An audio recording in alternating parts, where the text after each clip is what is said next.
De quoi se nourrit les esprits? Sous-thème: comment un esprit contrôle-t-il une personne? Les choses d'esprit se font en esprit. Les choses de la chair se font à la chair. Les esprits ne se nourrissent pas comme la chair se nourrit. Tout homme a auprès de lui deux esprits. Celui qui vient de l'Éternel et celui qui vient de l'ennemi, c'est-à-dire du diable. Mais quand vous posez les bonnes actions, quand vous marchez selon la voie de Dieu, d'une manière ou d'une autre, pendant que l'Esprit qui vient de l'Éternel, l'Esprit qui est souverain, marche avec vous, et que vous posez les bonnes actions, d'une manière ou d'une autre, vous nourrissez l'Esprit et vous lui permettez d'être encore plus proche de vous. Vous lui permettez de grandir en vous. Vous lui permettez de garder la force de pouvoir combattre pour vous et de pouvoir rester auprès de vous. Lorsque vous posez des bonnes actions et que vous vous attachez véritablement. Mais quand vous ne posez pas de bonnes actions, quand vous n'êtes pas sincère, quand vous avez un pied dedans et un pied dehors, c'est l'esprit du mal qui est toujours au devant. Parce que quand vous mettez l'esprit du bien et l'esprit du mal dans la même position, c'est difficile à l'esprit du bien de travailler. Quand vous ne posez pas de bonnes actions, c'est l'esprit du mal qui prend le dessus. L'esprit du bien devient faible. Il s'éloigne de vous. Et sans le savoir, vous nourrissez l'esprit du mal et vous lui permettez d'être avec vous. Et quand il prend place, il vous pousse à poser des actes qui ne sont pas bons. Il vous pousse à dire des choses, à faire des choses qui ne sont pas bonnes. Mais quand vous revenez à la raison et que vous vous repentez et que vous acceptez le bien, c'est maintenant que l'esprit du bien vient. C'est maintenant que vous vous rendez compte de tout ce que vous avez fait qui n'est pas bon. Ce sont les actions, ce sont les actes que vous posez. C'est l'intimité qui nourrit l'esprit qui vous suit et qui nourrit l'esprit qui est avec vous. Cela est différent de la chair. C'est quand vous vous mettez en esprit, quand vous posez des actions avec un bon esprit, parce qu'il y a aussi des personnes qui posent des actions, mais qui ne les posent pas avec le bon esprit. Ce n'est pas l'action ou ce que vous faites ou ce que vous dites, mais c'est l'esprit qui accompagne, qui permet à l'esprit du mal ou à l'esprit du bien de marcher avec vous et de nourrir des bonnes actions que vous posez et votre intimité. Quand une personne marche avec l'esprit du bien et que l'esprit du bien est nourri par ses actions, il le sait par les actes qu'il pose. Il le sent par tout ce qu'il y a autour de lui qui lui réussit, par tout ce qu'il fait. Mais quand l'esprit du mal marche avec vous et que vous le nourrissez, c'est difficile pour vous d'atteindre l'objectif. Parce que sans le savoir, vous nourrissez l'esprit du mal et comme lui, c'est-à-dire l'esprit du mal, il n'aime pas, comme lui il trompe, comme il fait semblant, il vous fait croire que vous allez être béni. Il vous fait croire que tout ce que vous faites est bon. Mais en retour, vous ne recevez rien. Vous ne recevez rien. Les esprits se nourrissent des actes de l'intimité. Quelqu'un qui est toujours connecté, quelqu'un qui pose des bonnes actions, nourrit sans le savoir l'esprit du bien et lui permet de marcher avec lui et de l'aider dans tout ce qu'il fait. Vous n'êtes pas obligé d'aller à l'église pour pouvoir être accompagné de l'esprit du bien ou du mal. Parce qu'il y a aussi des personnes qui ne vont pas à l'église, mais qui ont une bonne intimité. Parce qu'ils ne font pas le mal. Ils aident et ils ne font pas ce qui ne glorifie pas Dieu.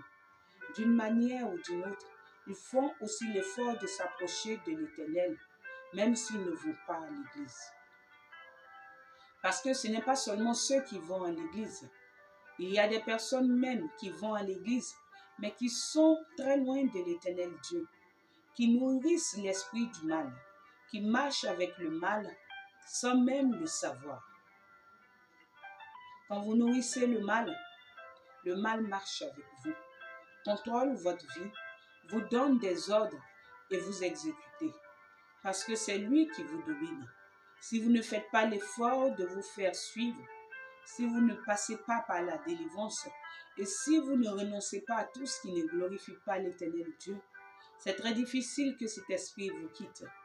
C'est pour cela qu'il y a des personnes qui sont contrôlées par des démons, qui sont contrôlées par des esprits, et que c'est difficile pour eux de s'en détacher. Parce qu'il ne suffit pas d'accepter la délivrance.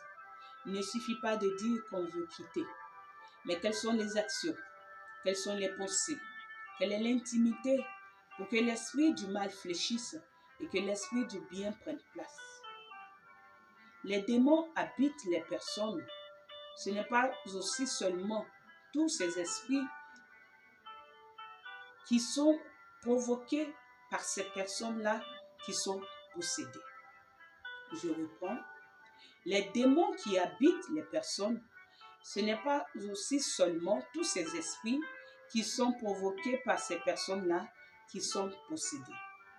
Il y a aussi des esprits qui leur ont été communiqués depuis leur famille, depuis leurs différentes familles, depuis les actions qui ont été posées, depuis les sacrifices qui ont été faits. Il y a des esprits qui ont été communiqués depuis leur enfance, depuis même dans le sein de leur mère et qui marchent avec ces personnes. Quand vous êtes dans ces conditions, il faudrait forcément que vous passiez par la délivrance. Mais pour que ça ne vous libère pas facilement, mais pour que ça vous libère facilement plutôt, il faudrait que votre esprit, que votre vie soit connectée à l'esprit du bien. Il faudrait que votre marche et votre intimité soient connectées à l'esprit du bien. C'est en cela que ces esprits vous libèrent définitivement. Quand vous n'avez pas cherché, quand le mal ne vient pas de vous, lorsque vous vous connectez à l'esprit du bien, en esprit et en vérité, ces esprits vous libèrent définitivement quand ils viennent de la famille. Mais quand ce sont des esprits que vous-même, par votre marche, par votre conduite, par votre inconscience, ont été communiqués par ces esprits, tant que vous ne faites pas violence, tant que vous n'acceptez pas, tant que vous ne libérez pas votre cœur, vos pensées, tant que vous n'acceptez pas réellement la vérité et la délivrance, tant que vous ne changez pas de marche et que votre intimité n'est pas propre, même si vous passiez à la délivrance, c'est vrai, l'Éternel Dieu accomplit et agit en fonction de l'intimité de celui qu'il choisit. L'esprit va fléchir quand il va ordonner. Mais lorsque vous allez sortir du lieu de la délivrance, si vous ne changez pas de marche, l'esprit revient. L'esprit mauvais revient. C'est pour cela qu'il y a des personnes pour qui vous priez, qui sont réellement libérées, mais quand ils retournent, ils reviennent encore avec des esprits. Le monde spirituel est très rapide. Quand vous êtes sur la bonne marche, c'est vrai, ils vont rôder, mais ils n'arrivent pas à vous contrôler. Ils n'arrivent pas à vous posséder et à vous pousser à faire du mal et à prendre le contrôle de votre vie. Mais quand vous marchez comme vous voulez, l'ennemi vous contrôle. Il y a beaucoup de personnes qui sont possédées par des légions de démons. Et ces personnes, c'est au fur et à mesure que la délivrance s'achève. C'est difficile pour elles, pour que ces démons, tous ces démons, s'éloignent d'elles. Parce qu'il y a des démons qui viennent de la famille et les démons que ces personnes même ont appelé dans leur vie. Quand ces légions de démons sont ensemble, si ce n'est pas par la pure grâce de Dieu et par l'intimité de cette personne, c'est difficile que cette personne puisse être réellement délivrée. Les esprits se communiquent, travaillent ensemble. Quand le mal vous suit, il contacte tous les esprits du mal, tous ceux avec qui il travaille. Il les invite dans votre corps et au fur et à mesure, un à un, ils viennent s'installer et vous dominent. Et c'est difficile pour vous de pouvoir vous réjouir. Mais quand le mal s'éloigne et que l'esprit du bien prend place, il appelle aussi tout ce qui est bon et vous ne faites plus d'efforts.